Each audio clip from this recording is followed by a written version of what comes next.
Today, more than 100 members of the transgender and gender non-conforming communities gathered at Acacia Park to promote inclusion and take a stand against hate and discrimination in Colorado Springs. News 5's Mayo Davison spoke with advocates on why this event was so important to their cause.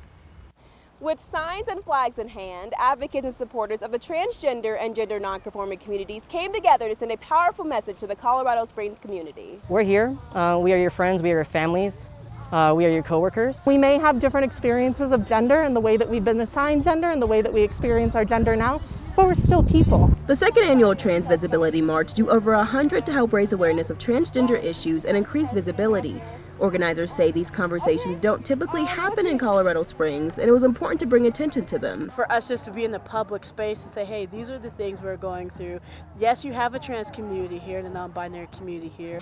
There were speakers, poets, musicians, and vendors. Masks were required and social distancing was enforced. With the uptick in COVID-19 cases and the recent limit on gatherings, organizers said they had to pivot and make the march a rally. I didn't want to try to advocate for my community and then bring them all to an event where they would leave and might get COVID.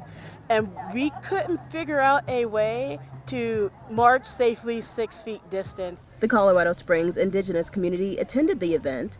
The group said it was important to show solidarity, especially with everything going on in the world right now. We need to be allies. We need to be supportive of that.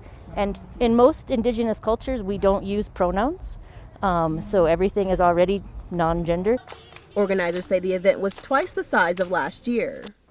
Anyone who wants to get involved or learn more can head to the online version of this story on KOAA.com, where we have a full list of resources. Always watching out for you, Southern Colorado. Mayo Davison, News 5.